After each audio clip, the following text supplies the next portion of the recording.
Félix-Antoine Tshisekedi Tshilombo semble résolument engagé sur la voie du renforcement des relations de son pays, la République démocratique du Congo, avec les pays voisins, notamment les pays ayant en partage les Grands Lacs. Le Rwandais Paul Kagame, avec qui il avait amorcé un rapprochement politique après son arrivée au pouvoir, gagne, au terme d'une visite de 2 jours en territoire congolais, un rapprochement économique. 3 accords commerciaux de signés, dont un sur l'exploitation de l'or, afin d'en assurer la traçabilité.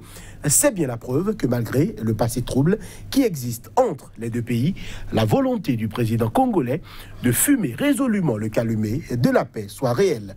2 semaines auparavant, c'est en compagnie de l'Ougandais Yoweri Museveni qu'il avait lancé des travaux routiers à la frontière des 2 pays, côté congolais, dans une zone sous la menace des ADF d'origine ougandaise, le groupe armé le plus redoutable en activité dans l'est de la RD Congo.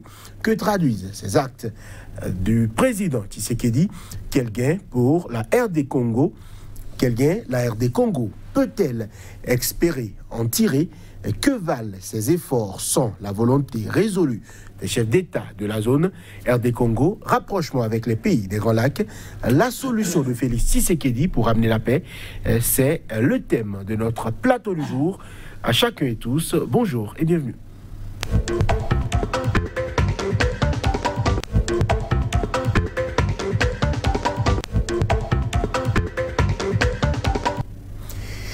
Avec nous aujourd'hui, Patrick Armand-Pouillon, bonjour. Bonjour. Vous êtes coach en politique de développement et gestion de crise. Face à vous, Lamine Cissé, bonjour.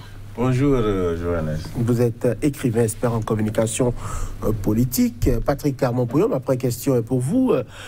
Kinshasa et Kigali qui se rapprochent.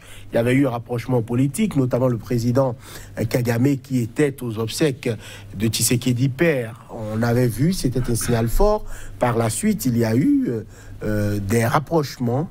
Aujourd'hui, on parle d'accords économiques, notamment sur l'exploitation de l'or. Qu'est-ce que cela vous inspire? Déjà, je crois que c'est Félix Houphouët-Boigny qui a dit que le dialogue est l'âme des forts, que ce n'est pas les faibles qui dialoguent, c'est plutôt les forts. Lorsqu'un ambassadeur dit quelque chose de suffisamment grave et que la population réclame son départ et que le président prend le devant de dire « calmez-vous, je vais parler avec mon frère et du président du Rwanda, le frère Kagame, et les choses vont entrer dans l'ordre ». Et que quelques jours après, le président rwandais reconnaît qu'il y a des crimes, donc dit le contraire de ce que son ambassadeur a dit, ce que lui-même avait dit sur RFI. Je crois que c'est la marque des hommes d'État. Aujourd'hui, ceux qui sont dans une lecture partisane ne voient pas encore la grandeur de Tshisekedi fils. Mais je peux vous dire que l'histoire retiendra que l'Afrique a connu un président qui tous les jours met ses pas dans les pas de Nelson Mandela et est en train, malgré sa jeunesse, d'écrire de belles pages dans son pays. Rappelez-vous, il n'a pas fait ça seulement avec Kagame. Il est en train de faire la même chose avec l'Ouganda. Il est en train de faire la même chose avec l'Angola. Il est en train de faire la même chose avec Congo-Brazzaville. Il est en train de faire la même chose avec N'Djamena. Donc, il est en train de discuter parce que oui, il est en train d'opposer au panafricanisme chinois de Kabila, il est en train d'opposer un panafricanisme africain. Alors, Lamine Cissé, Tshisekedi fils qui donc résolument essaye de dialoguer, de chercher des voies de sortie avec les présidents de la région. On sait que le Rwanda a une histoire extrêmement trouble avec la RD Congo. Il y a les FDLR, si je ne m'abuse, qui sont rwandais et qui sont accusés de beaucoup d'exactions, notamment d'occupation du territoire RD congolais. Est-ce que cette visite et donc ces accords, puis au-delà des visites et on va dire de tout l'arsenal politique qu'on connaît, aujourd'hui il y a un accord et 3 accords signés, dont un sur l'exploitation de l'or et sa traçabilité. Oui, je crois que ça, c'est pas une des premières d'ailleurs. Hein. Joseph Kabila aussi, à un moment donné de la vive tension, a accepté de signer un accord économique concernant les richesses qui se trouvent à la frontière entre le Rwanda et... Parce que c'est ce qu'on appelle la réelle politique.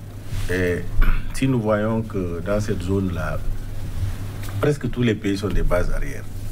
Les pays là sont quand même intégrés socialement et culturellement. Donc, si vous voyez également, le Rwanda n'a aucune ressource, mais le Rwanda se développe. Comment se développe-t-il? Il a une armée très forte. Donc, faire la paix avec le Rwanda, c'est d'abord aller dans le cadre de la sécurité. Puisque entre la RDC et le Rwanda, vous voyez, on appelle des Banyamulenge, etc. Il y a tout un melting pot qui fait que... La même langue est parlée de deux côtés. Les opposants rwandais se cachent par ailleurs à travers les autres frontières. Et à l'époque, les opposants contre Mobutu et autres allaient se cacher de l'autre côté. Donc il faut apaiser le voisinage. Tu sais, dans la sécurité intérieure, surtout la zone dans laquelle il se trouve, la RDC se trouve, il faut sécuriser le voisinage. Excuse-moi, le Rwanda a traversé une crise sans précédent. On a la République centrafricaine là-bas, ça chauffe. Et ces rebelles qui sont en République centrafricaine, quels sont les pays bases arrière? La RDC fait partie, le Tchad fait partie, etc. Et quand vous voyez l'Angola est un pays qui a fait beaucoup de guerres. Tout à fait. Donc, une armée très forte aussi. Voilà. Donc, je crois que c'est ce qu'on appelle la réelle politique. Moi, je souhaiterais d'ailleurs que nos richesses soient entre Africains, que de sortir sur le continent africain pour aller ailleurs. Parce que si c'est entre Africains, n'est-ce pas, les impacts sont régionaux. Ils sont dans une communauté régionale. Il est très bien que les économies s'intègrent et que c'est les conditions qui vont amener la paix, n'est-ce pas, et que les présidents travaillent à cela. Voilà. Alors, Patrick Armand-Poyon, encore sur l'exploitation de l'or, le Rwanda est souvent accusé de rentrer sur le sol congolais pour notamment extraire des richesses. Il n'est pas de preuve de ce que j'avance. Est-ce que ce type d'accord-là peut, on va dire, empêcher le travail qui est fait, on le suppose, dans l'ombre, militairement, pour extraire des gisements? Est-ce que le fait d'officialiser un tel accord peut arranger, on va le dire, militairement, et donc du côté de la sécurité, le président Félix Tshisekedi et son pays, la RD Congo? Oui, parce que ça va arranger. En fait, si je viens voler chez toi et tu me dis, bon, mon gars, ne vole plus, viens, on va manger ensemble, je n'ai plus de raison de venir voler chez toi. Quand le Burkina était devenu le premier pays qui vend le cacao et le café en Afrique, bon, il a fallu qu'il y ait un accord officiel pour que la Côte d'Ivoire ne commence pas à vendre son café et son cacao. Donc, ici, l'autre est plus fort que toi. Le volet arrive, il est plus fort. Il faut trouver une solution pour que vous vous entendez. Donc, c'est ça, il appelle le réalisme politique, la réelle politique. Et je crois que c'est ça. Mais je voudrais, avant de vous redonner la parole, faire un parallèle par rapport à l'Afrique de l'Ouest. Pour dire que nous devons apprendre de ce que fait le président Tshisekedi. Aujourd'hui, en Afrique de l'Ouest, contrairement à un passé récent, chacun est dans son pays en train de faire son économie, son développement, son pour lui. Alors que non, on ne peut pas se développer seul. Si vous vous développez seul et que vous êtes heureux chez vous, alors que les voisins ont fait, ils viendront semer la merde chez vous. Nous sommes à côté du Nigeria. S'il fait bon vivre sérieusement au Bénin, tous les bandits du Nigeria vont chercher domicile au Bénin. Donc nous avons intérêt à ce que, dans la perspective de développement, nous puissions élargir ce développement aux voisins, s'entendre avec les voisins pour avoir des politiques communes, pour éviter que le pays de l'autre soit la base arrière des rebelles de l'autre. Et je crois que comme ça, on peut véritablement faire quelque chose. Je donne un exemple très simple. Imaginez Guillaume Soro installé au Mali. La Côte d'Ivoire n'aura pas la paix. Donc il va falloir que nous nous entendons entre voisins pour que l'ennemi de l'autre ne vienne pas s'installer dans le pays voisin pour embêter l'autre. Je crois que le président Tshisekedi, encore une fois, est en train d'être un grand homme d'État. Mais j'ai dit quelque chose tout à l'heure que je vais encore revenir là-dessus. Vous savez, la plupart des hommes politiques, et même en France et dans les pays développés, aiment écouter les sondages pour prendre les décisions. Non. Un homme d'État décide ce qui est bon pour son peuple parfois même en contradiction avec ce que le peuple dit, quitte à ce que si le peuple n'est pas d'accord dans l'avenir, le peuple puisse le sanctionner. Mais nous sommes des hommes d'État, nous devons dire ce qui est bon et assumer. C'est ce qu'il a fait. Et aujourd'hui, les éléments portent à croire qu'il a eu raison de contredire même son camp en disant « Calmez-vous, laissez-moi discuter avec mon frère et nous allons trouver une solution ». Alors, Lamine Cissé, on a l'impression que cette exploitation aurifère donc décidée entre les deux pays a pour objectif de priver directement les groupes armés et qui prolifèrent dans la région d'une manne que ces groupes armés-là ont l'habitude donc de trouver afin de continuer à alimenter la guerre. Est-ce que c'est votre lecture? C'est certain, parce que le Rwanda opère, moi je ne vais pas porter de gants, le Rwanda opère par groupe interarmé. C'est pas que le Rwanda, l'État vient directement. Il trouve des alibis à un moment donné pour dire que bon, il y a les rebelles, mes ennemis qui sont sur ton territoire, et il fait des incursions. Enfin, je crois qu'il faut mettre fin à tout cela. Je crois que c'est ce que, évidemment, mon panafricain vient de dire là, c'est du réalisme politique. Et il a fait une description lumineuse par rapport à la situation. Le voisinage est un facteur de paix. C'est-à-dire que l'apaisement des relations de voisin à voisin est un facteur de paix. Je crois que dans cette zone-là, qui connaît l'histoire, et ce qui attire, c'est des zones qui sont potentielles.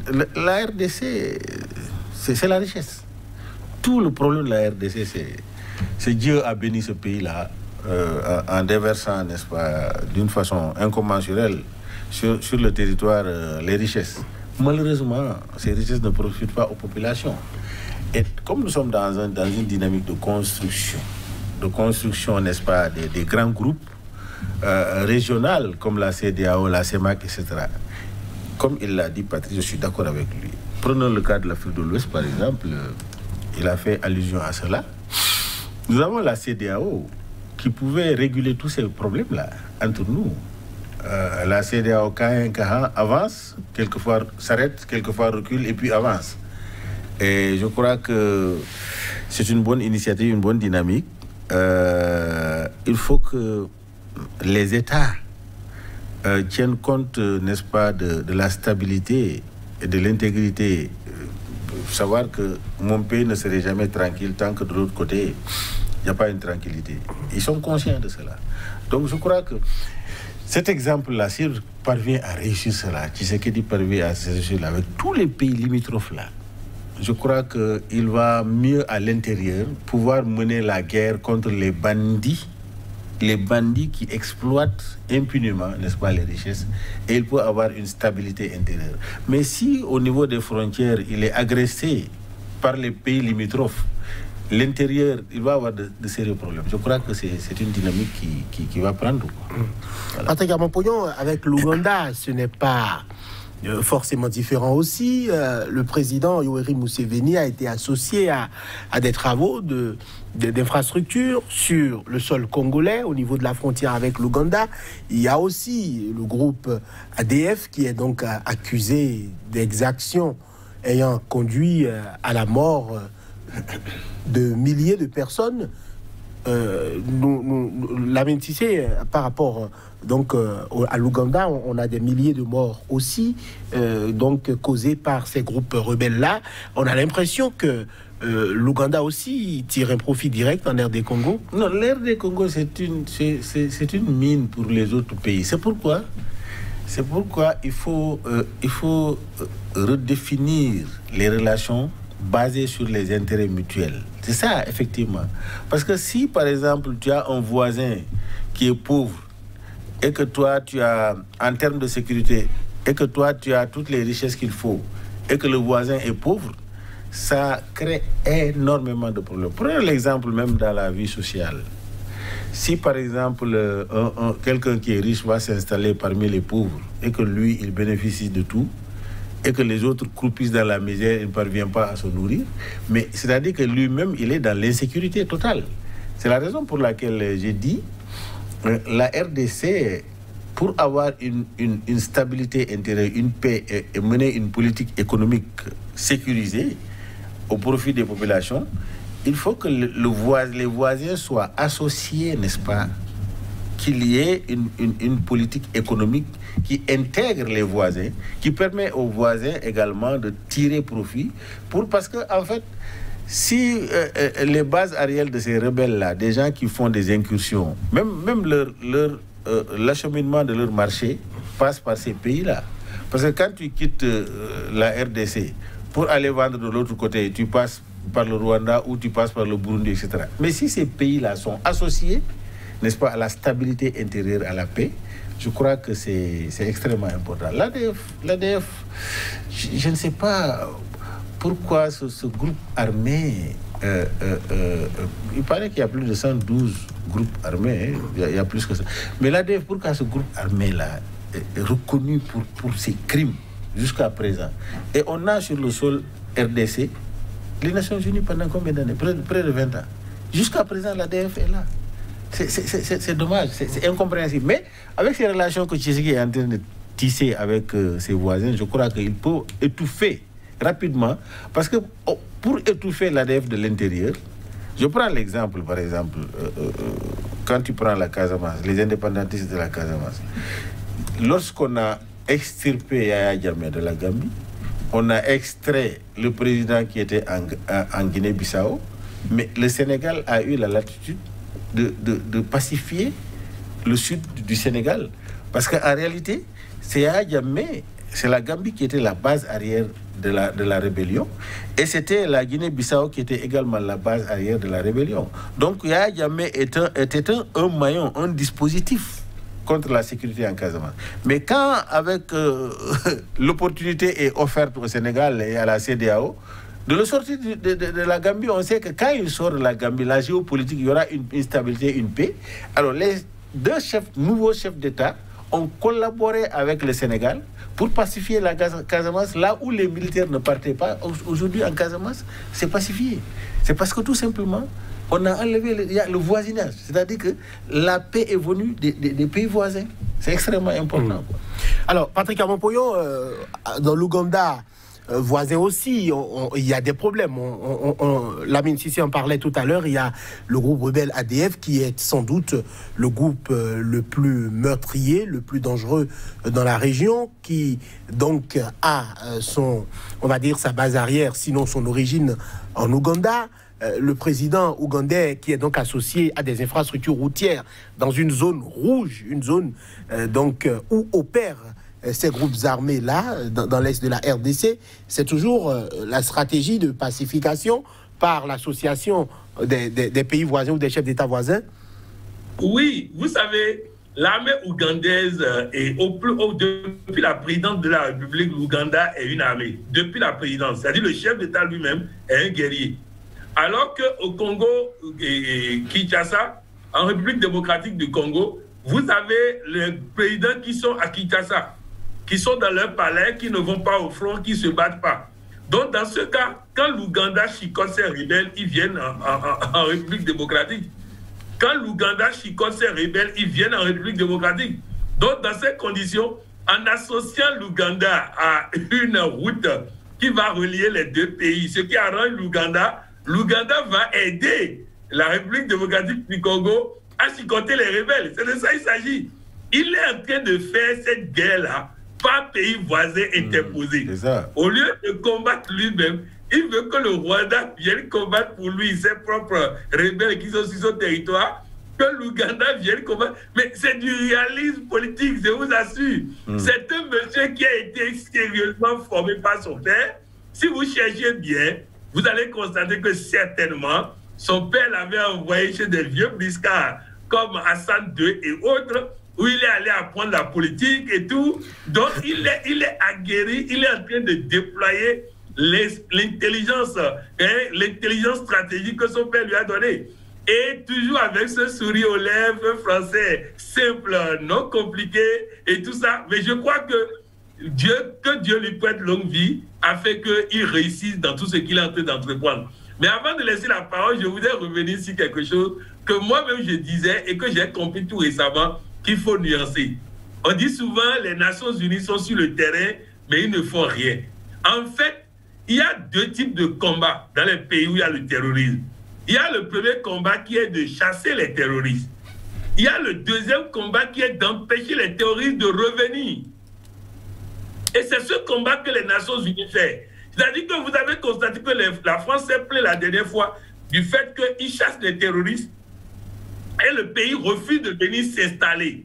Donc c'est cette installation que les Nations Unies font pour que la ville ne tombe plus. C'est-à-dire qu'il y a des attaques et très souvent les Nations Unies ne viennent pas pour les attaques. Ils viennent pour que la partie libérée ne tombe plus dans la main des autres, puisque c'est des Béninois qui ne veulent pas mourir au front, des Sénégalais qui ne veulent pas mourir au front, c'est des Togolais qui ne veulent pas mourir au front, c'est nous qui allons. Donc, vous comprenez que nous, on n'est pas comme les Tchadiens qui sont prêts à mourir au front, nous, on n'est pas comme un certain nombre de peuples, les Rwandais qui sont prêts à mourir au front. Non, en Afrique de l'Ouest, là, nous, on veut faire la guerre, mais on veut rester dans nos camps, préparer à manger, et puis, bon, prendre les sous des Nations Unies et rentrer. Donc, nous, on n'aime pas le corps à corps. Donc, les Nations Unies prennent des pays comme les nôtres pour faire en sorte que la ville qui a été récupérée ne retombe pas. Vous allez, par exemple, en République démocratique du Congo, vous allez apprendre qu'il y a des attaques. Mais vous n'allez pas apprendre qu'il y a des villes occupées par les terroristes, comme Boko Haram avait occupé des villes au Nigeria. Donc, c'est ça que les Nations Unies font, maintenant laissant au pays lui-même de faire le combat. Parce qu'ils ne veulent pas que des autres pays viennent payer le prix pour les nationaux. Je crois qu'il faut nuancer ça parce que moi-même j'avais cette tendance à dire chaque fois ils sont là-bas, ils ne foutent rien, ils sont 20 000, ils ne foutent rien. Non, c'est une force pour empêcher que la ville tombe de nouveau dans la main des terroristes. Patrick Abampoyo, je reste avec vous. Est-ce qu'avec cette force-là, de cette manière-là de procéder, est-ce qu'il ne faut pas changer le mandat qu'on donne donc à ces forces onusiennes-là qui sont accusées, à tort ou à raison, je ne sais, dans plusieurs pays, de ne pas faire quelque chose, on va dire, de plus significatif? Est-ce qu'on n'envoie pas des troupes, par exemple au Mali? Il y a des milliers de troupes déployées dans le pays, mais on a l'impression que ces troupes-là n'occupent pas les régions où les terroristes sont censés être. On voit même des forces onusiennes qui tombent régulièrement sous le coup des attaques. On a l'impression que le mandat donc donné par l'ONU devrait être un mandat plus actif afin d'engager un combat, finir la guerre, sécuriser le territoire et se replier. 20 ans, 25 ans dans un seul pays, sans réussir à faire quelque chose de concret. On va parler de la situation sécuritaire dans quelques instants. En RD Congo, le schéma est dramatique. Oui, mais ce que vous oubliez, c'est quoi? Une chose est de changer de mandat, une chose est de trouver des soldats pour changer de mandat. La plupart de nos soldats veulent aller aux Nations Unies à cause de salaires énormes qu'on leur paie, pas pour combattre.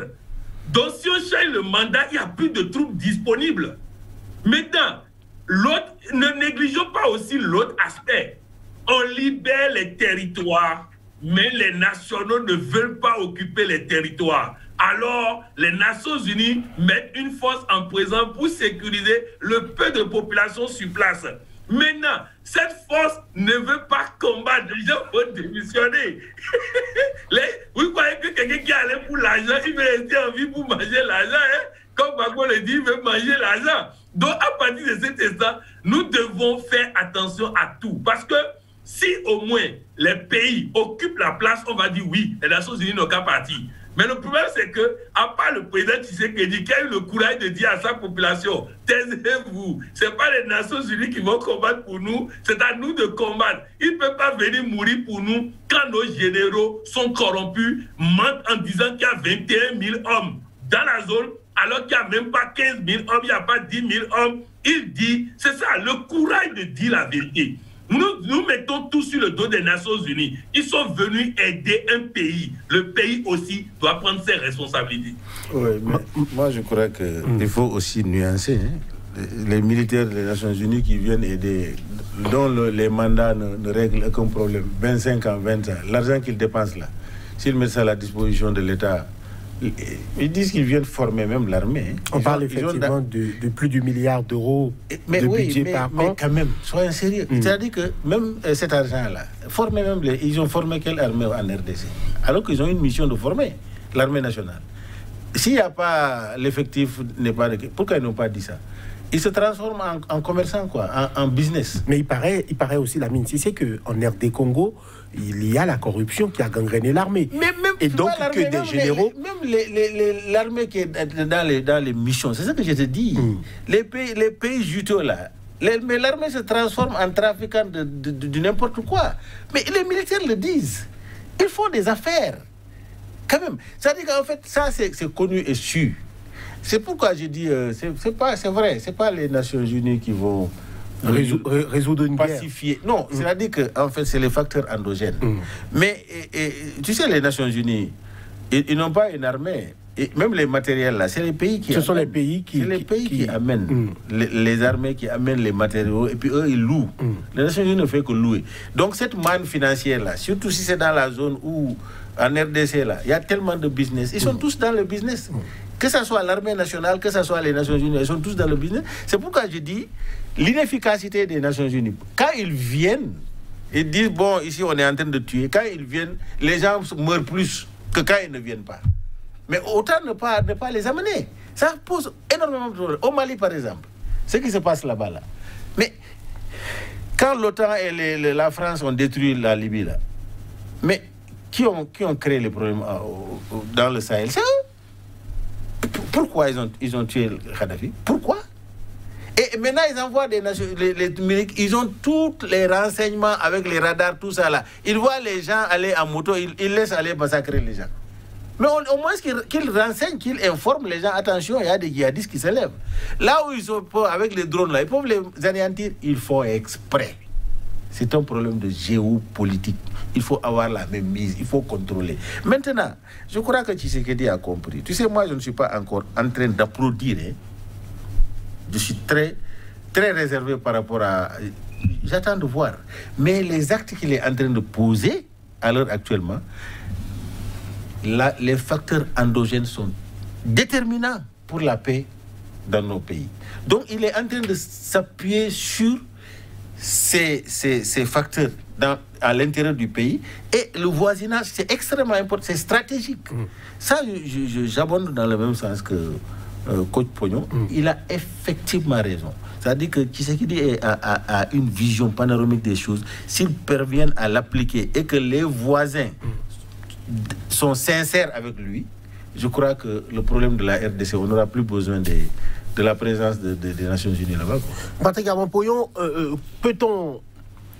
est-ce qu'on peut attendre ou espérer, je dirais, la sincérité des voisins en question que gagne aujourd'hui Paul Kagame à s'impliquer résolument dans la fin de ce conflit avec les FDLR, où Yoweri Museveni a aidé à détruire complètement les ADF, ces rebelles ougandais musulmans qui le combattent depuis des décennies?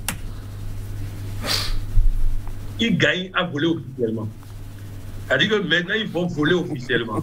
C'est ça, ils gagnent à voler officiellement. C'est-à-dire que le président Tshisekedi leur permet de voler pour avoir la paix de sa population.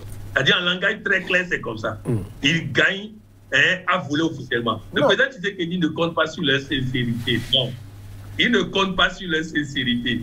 Il est simplement en train de dire, bon, jouons le jeu, faisons comme si on est bête, pour avoir le foin, c'est tout. Il veut la paix dans la région, il a promis la paix à la population, il fait l'âne pour avoir le foin. Mais je voudrais rectifier deux choses. La première, statistiquement parlant, il n'y a pas plus de morts en présence des Nations Unies qu'en absence des Nations Unies.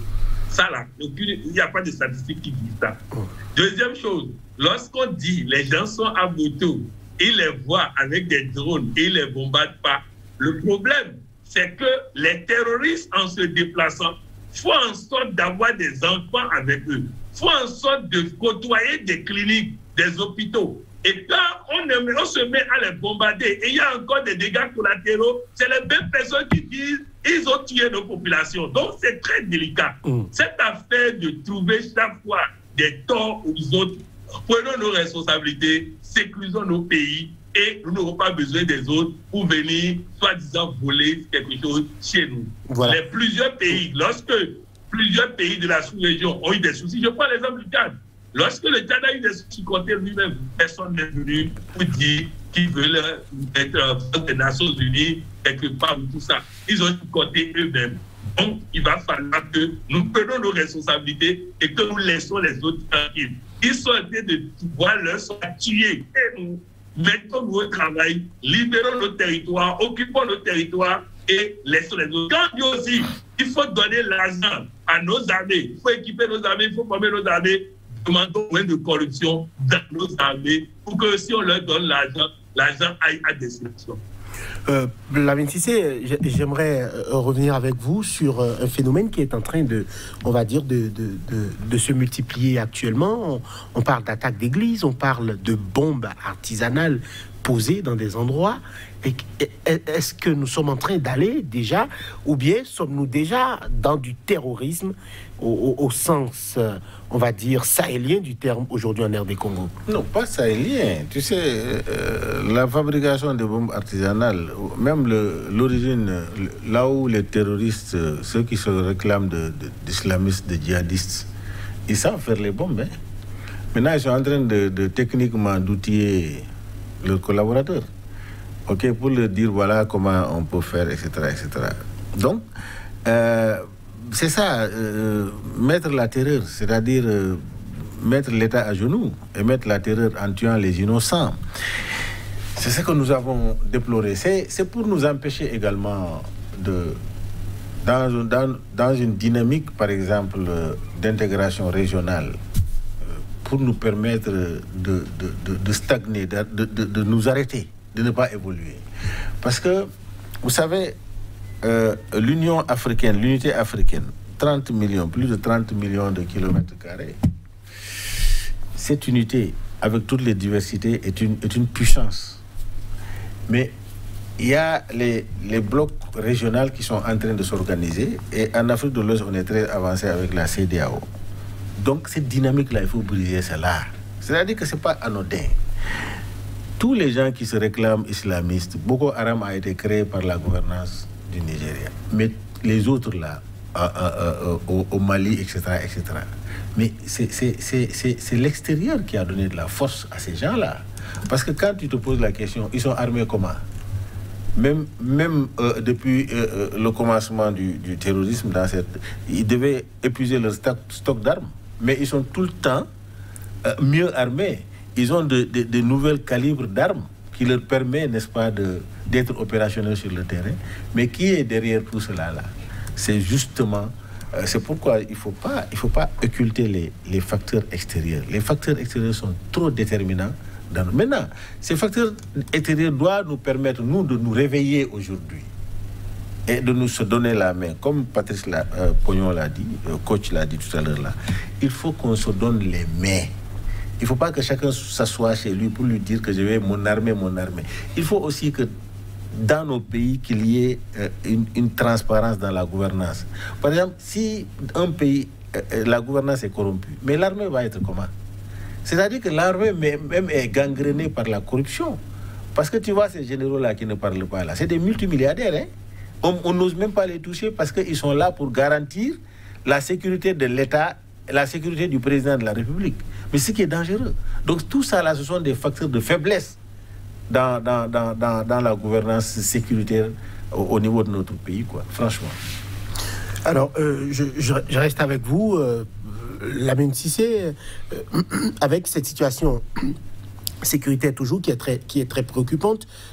Cette fois-ci, on attaque aussi des symboles religieux, notamment une église. On parle de personnes dans une église blessées à une bombe artisanale. On a l'impression aujourd'hui que des groupes terroristes ou des groupes armés qui étaient donc implantés dans plusieurs régions de la RD Congo se réclament d'une appartenance djihadiste. Non, mais c'est ça, c'est-à-dire qu'il faut pas permettre à la RDC d'avoir une stabilité, une cohésion sociale. Parce qu'avec la stabilité et la cohésion sociale, tout État qui est là verra clair dans la gouvernance économique et politique. Et quand on regarde dans la gouvernance économique, on peut voir quels sont les gens, les facteurs extérieurs qui sont en train d'extirper. Eux aussi, ils opèrent dans des endroits où il y a l'insécurité. Si, par exemple, c'est une stratégie, hein, comme Tshisekedi aujourd'hui est en train de travailler pour mettre les voisins dans le jeu, ils vont couper l'herbe sous le pied de ces rebelles, des groupes rebelles-là qui exploitent et qui, par les pays interposés, exportent. Maintenant, quand ils coupent le pied, ils créent une autre forme d'insécurité pour pouvoir, n'est-ce pas, vous divertir et attirer votre attention vers ces insécurités-là. C'est comme ça. Le terroriste, il terrorise. Ils mettent les bombes à la mosquée, ils mettent les bombes dans les églises, ils mettent les bombes dans les marchés. Alors donc là, je crois que c'est une autre forme. C'est-à-dire que, quelle que soit la forme de pacification que nous allons amener, ils vont créer d'autres formes de troubles. C'est comme ça ils sont. J'ai été dit, par exemple, l'exemple de la Gambie tout à l'heure, là, du Sénégal, de la Casamance. C'est exactement comme ça. Alors, quand maintenant on a sorti à Adjamé, on a sorti le président Guinée-Bissau, hein, mais la Casamance est en train de respirer. L'armée a eu accès aux bases militaires des rebelles qui sont en train de fuir et la Casamance est en train d'être pacifiée. Et les villageois, les habitants sont en train de revenir occuper. On est en train de déminer. Mais auparavant, quand Adjamé était là, ce n'était pas possible. Mais maintenant, je crois que souhaitons qu'il n'y ait pas une autre forme d'insécurité qui se crée au niveau de la Casamance.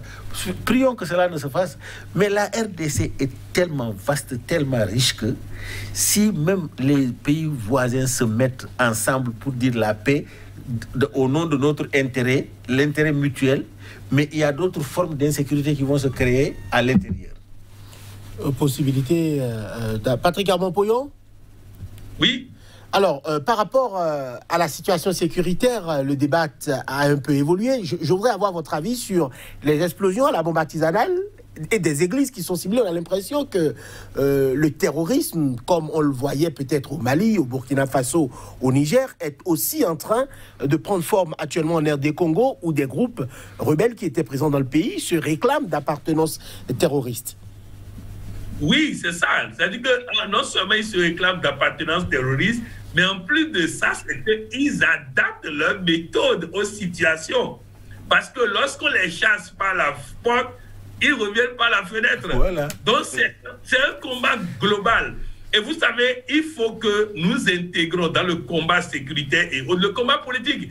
On ne peut pas être nous-mêmes divisés dans le pays de fond en comble. Je vous donne un exemple même parallèle. Vous vous rappelez qu'ici, sur ce plateau, nous avons insisté longtemps sur le fait que les Burkinabés doivent se parler afin que le terrorisme puisse reculer. Maintenant, c'est quand le régime a le dos au mur qui veut parler. L'opposition ne leur fera pas ce cadeau. Résultat, l'opposition refuse le dialogue. Il faut que nous comprenions que lorsqu'une partie de la population veut que le régime soit troublé, c'est dangereux, ça donne un terreau favorable pour le terrorisme. Il faut que la population, les peuples se parlent, que les différents courants politiques se parlent. Et c'est comme ça que nous pouvons chasser ceux qui sont l'ennemi de la nation hors du pays. Ouais.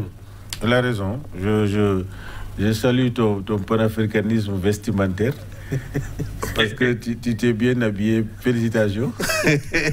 Alors, Patrice, vraiment, c'est en cohérence avec ton raisonnement aujourd'hui. Hein? C'est le panafricanisme vestimentaire, quoi. Alors, donc, mon frère, c'est comme ça. C'est-à-dire, je ne sais pas si les chefs d'État sont en train de t'écouter ou pas. Mais franchement, les solutions endogènes, c'est ce qui va régler nos problèmes. Si à l'intérieur de chaque pays, là, il y a des camps de confrontation, chacun est fâché, mais les populations, au niveau des populations, au niveau de l'armée, au niveau de la sécurité, tout le monde est divisé. Même si on ne le dit pas, oui mon colonel, mais à l'intérieur de toi, là, tu n'es pas prêt à obéir. Tu n'es pas prêt à mourir pour ce régime-là. Mais tant qu'il y a cette cohésion, n'est-ce pas, qui apaise les gens, qui met les gens, qui crée ce qu'on appelle la motivation. Parce que la motivation, elle est mentale. Elle est mentale. Le plus petit villageois qui est dans le village, s'il sait que moi qui suis dans le village, c'est moi qui nourris le président, c'est moi qui est en train de payer. Mais il est motivé. Il se sent important, quoi. Mais tant qu'il pense que lui, il doit attendre tout d'en haut, alors que l'en haut, c'est la corruption, c'est les détournements, c'est les privilèges qu'il cherche. Alors donc, Patrice, franchement, ton raisonnement là, je crois que ça doit être une leçon que les gens doivent apprendre. Les dirigeants là doivent écouter ça pour l'appliquer. C'est extrêmement important. Mais Patrick Armand-Poyon, Lamine Sissi, on a l'impression que les dirigeants ne l'entendent pas forcément. On vient encore de condamner à perpétuité un opposant. Au Niger, on va bientôt devant la justice de la CEDEAO pour notamment toujours quereller l'élection déjà, on va dire, dépassée. On a l'impression que des foyers de tensions politiques continuent de prospérer dans tous les pays au Mali. Il y en a qui estiment que la transition qui est en place doit avoir un terme et il faut passer à autre chose. On a l'impression que dans tous ces pays-là où il y a insécurité, il y a difficulté, tout le monde ne parle jamais d'une même voix. N'est-ce pas un vœu pieux que d'appeler, je dirais, et dirigeants et opposants à aller dans le même sens? Non, il faut continuer par parler. Il faut continuer par parler. Il faut continuer. La répétition est pédagogique. Je vous donne un exemple très simple. Vous vous rappelez que pendant 8 ans, nous avons voulu que le président Laurent Gbagbo comprenne que la Cour pénale internationale est politique. Et que tant qu'il a des positions, en tout cas, il ne se reproche rien et il est danger encore pour la Côte d'Ivoire. Tant que c'est comme ça, les gens ne vont pas lui faciliter la tâche pour rentrer. Il a fallu qu'on le dise 8 ans, avec toutes les insultes qu'on nous a dit dans le temps. Mais vous vous rappelez, il a fallu que le président Laurent Gbagbo sorte un communiqué pour compatir à la douleur de ceux qui ont perdu des parents dans la crise, commencer par appeler à la réconciliation et progressivement, tous les barrages sur son chemin pour entrer au pays ont été levés. Donc c'est ça. C'est-à-dire qu'il faut répéter jusqu'à ce que les gens vont entendre. On peut vous insulter, mais il faut répéter jusqu'à ce qu'ils vont entendre. Quand vous parlez de la condamnation de Guillaume Soro à perpétuité, je crois que dans ce cas-là, il faut même parler à Guillaume Soro. Il faut qu'il apaise la situation dans ses discours. Qu'il apaise. Parce que vous savez que Guillaume Soro à Abidjan, Alassane Ouattara dormira difficilement. Donc il faut que dans les deux cas, les gens fassent en sorte que l'autre n'ait pas envie d'en découdre. Comme Félix Houphouët-Boigny l'a dit, le dialogue n'est pas l'âme des faibles, le dialogue est l'âme des forts. Et comme Laurent Gbagbo l'a dit, asseyons-nous, discutons.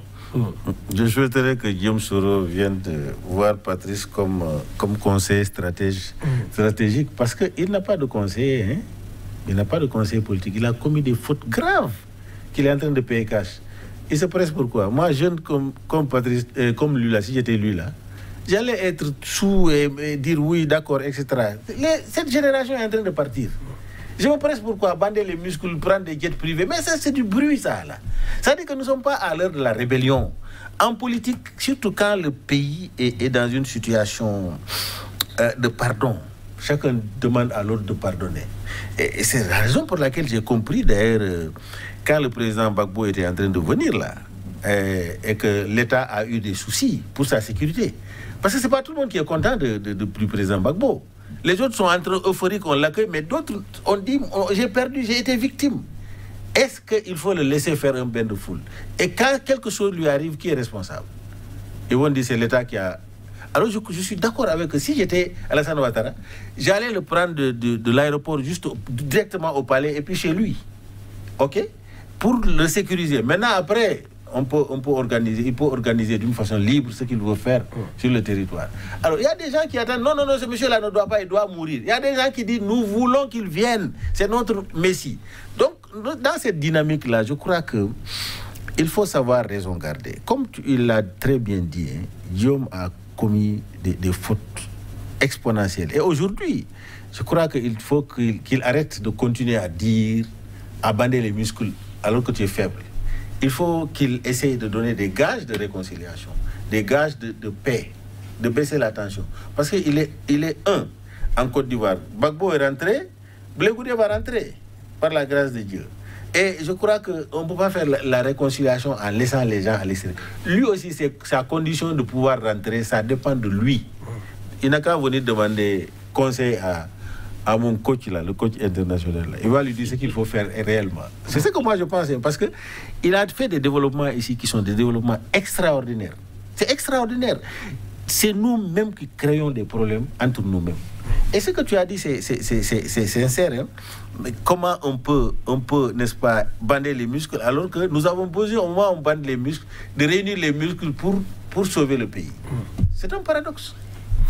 La question de la sécurité se pose toujours avec acuité, mais il y a aussi un agenda politique Patrick Armand-Poyon, 2023, c'est maintenant. Beaucoup estiment que le président Tshisekedi est, on va dire, en train de mettre les bases d'une réélection. Est-ce que c'est votre lecture? Ah, mais c'est ça, on travaille pour être élu. Si tu ne travailles pas, tu ne seras pas réélu. Donc, il aurait pu rester là, faire des discours propagandistes, à faire des meetings. Mais il est sur le terrain en train de travailler. Si ça conduit à sa réélection, c'est chiche. Ah non, si nous n'avons pas empêché les gens de travailler pour ne pas avoir agenda pour... Patrick Armand-Poyon, des difficultés pour vous recevoir. Alors, Lamine Cissé, votre lecture sur l'agenda politique? Franchement, moi je voudrais que Tshisekedi soit réélu. Parce que le temps qui lui reste là, pour moi, c'est pas suffisant pour que je vois ce qu'il veut aller. Je ne peux pas l'analyser. Je voudrais le voir à l'œuvre parce que ces discours qu'il fait là, les actes qu'il pose là, je voudrais voir les résultats. Tu sais, moi, c'est pas le fait que la personne soit là qui est important, mais l'acte que la personne pose pour moi, c'est ce qui est important. C'est la raison pour laquelle je souhaiterais le voir avoir un deuxième mandat et voir où est-ce qu'il veut, quels sont... Jusqu'où il est capable d'aller. Voilà, ça c'est extrêmement important. Laissez un président faire ses preuves. Parce que moi, je suis en train de... J'apprécie ses discours, j'apprécie ses prises de position, j'apprécie son engagement, ses méthodes. Mais je voudrais voir jusqu'où il peut aller avec ça. Ça me fera plaisir s'il fait un deuxième mandat. Maintenant, à ce niveau-là, il a des ténors qui sont devant lui, hein, qui... Tu sais, déjà, on est en train de créer la loi qui peut éliminer Katumbi, déjà. Il faut être de père et de mère. Ça pose un problème. Et Katumbi, il est ambitieux pour être président. Les Bemba et autres là, il y a des ténors qui sont ambitieux pour être président. Est-ce qu'ils vont lui laisser la main libre? Si tant est que cette coalition, c'est pour juste aider, et quand l'élection vient, c'est pour le charcuter après, je crois que ça n'a pas son sens. Et qui sait que dit à l'affût, il est en train de les regarder. Je ne sais pas quelle carte, lui, il va. Est-ce que les populations ne seront pas nostalgiques de Tshisekedi, de Kabila pour le ramener? On ne sait pas au terme de son mandat. Donc, le jeu électoral n'est pas encore éclairci. Patrick Armand-Poyon. Non, je voudrais dire que Katumbi n'est pas Guillaume Soro, Bemba n'est pas Guillaume Soro. C'est des gens qui vont faire du réalisme. Ah bon? S'ils estiment que c'est pas bon, ils ne prendront pas. Ils ne sont pas Soro. Ils ne sont pas Soro. C'est-à-dire qu'ils sauront attendre leur heure. Moïse Katumbi n'est pas aussi vieux que ça. Il saura attendre son heure. Et Jean-Pierre Bemba est très rusé, expérimenté. Il sait que ça lui a coûté déjà 11 ans de prison. Moïse Katumbi sait que ça lui a coûté l'exil. Ils sauront attendre leur heure. Bon, moi je crois que si ça se passe comme ça, je souhaiterais voir Tshisekedi à l'œuvre. Hein. Moi je souhaiterais fortement qu'il ait un deuxième mandat, puisque ce qu'il fait, l'odeur de ce qu'il fait, ça sent bon, quoi. Je suis en train de voir là où il veut aller, mais je veux concrètement voir les réalisations, quoi. Je veux voir. C'est extrêmement important. Il y a aussi des contrats miniers qui visiblement sont querellés. Il y a un milliardaire israélien très proche de Joseph Kabila qui vient de perdre, on va dire, 2 contrats liés notamment au pétrole. On a l'impression que Tshisekedi, avec son équipe, notamment un Premier ministre très jeune, ont aussi envie de taper du pied dans la fourmilière par rapport au gisement et aux anciens contrats qui avaient été signés. C'est ça, il faut absolument cela. C'est-à-dire que tout président qui va dans ce sens-là pour l'intérêt du pays, le Congolais ne doit pas être pauvre. Le Congolais ne doit pas être pauvre. Pourquoi le Congolais est pauvre? Il y a toutes les richesses devant eux. Il faut arrêter ça, quoi. Il faut vraiment prendre des dispositions pour cela. Et le président courageux, mais Kabila père a essayé, ils l'ont tué. Mais paix à son âme. Mais qui sait qu'ils ne pourront pas le tuer? Je crois que nous sommes aujourd'hui à l'ère de la haute technologie. Il saura prendre les dispositions qu'il faut pour sa sécurité, pour ne pas être sacrifié. Parce que ces multinationales-là, ils sont prêts à embraser tout le pays pour leur intérêt. Et je crois que Tshisekedi et son équipe, il faut qu'ils soient prêts à résister pour le peuple. Mais il faut qu'il fasse suffisamment de discours, suffisamment de communication au niveau de la population. Il faut qu'il soit compris de cette population. Il faut qu'il implique cette population-là dans son combat. Tant que le peuple RDC est avec lui, il va demeurer fort. C'est ce qui est important. Patrick Amampoyon, le barrage d'Inga aussi, on en parle. Probablement plusieurs sociétés qui sont en train de se battre pour arracher ce projet de méga, on va dire, pour donner de l'électricité, pourquoi pas à tout le continent. La RDC en a les capacités. On veut multiplier donc la production énergétique du pays. Tout le monde sait que le développement passe d'abord par l'énergie. Sur ce chantier-là aussi, on voit un homme qui va avec de la méthode, qui va avec de la stratégie et qui essaye de donner de la force. On parle de plusieurs dizaines de milliards d'investissements. Oui, c'est ça. C'est-à-dire que, vous savez, prenons l'exemple simplement de quelqu'un qui est venu au pouvoir, comme on sait, et qui rapidement est élu président de l'Union africaine. Donc vous comprenez qu'il y a la méthode. Il y a la méthode, il y a l'humilité devant... Patrick Amampoyon. Il y a l'acceptation d'un certain nombre de choses. Bref, je crois qu'il est dans la bonne méthodologie. Comptons sur lui pour s'en sortir.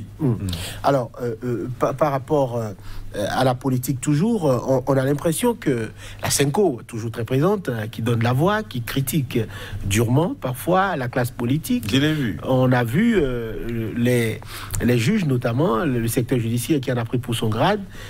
La Senko estime que l'appareil judiciaire est gangréné par la corruption et que donc cela ne permet pas au peuple de tirer des dividendes ou d'avoir l'impression que le travail qui est fait est un travail sérieux. Voilà, donc la Semco, cette Semco qui je doutais de sa partialité à l'époque, parce qu'il tirait aussi sur le gouvernement Kabila.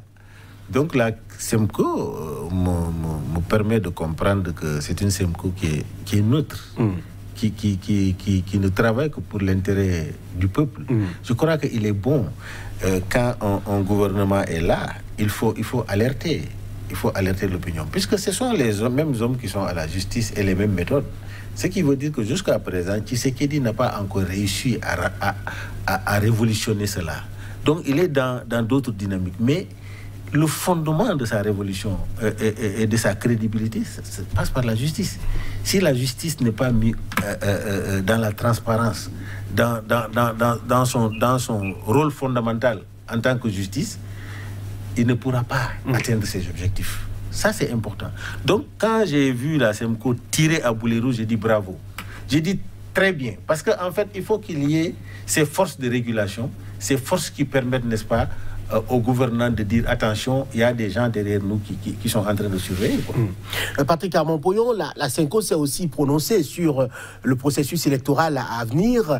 Rappelle que 2023, il ne faut pas transiger avec cette échéance-là. Il faut qu'il y ait des élections en respect, donc en strict respect de la Constitution.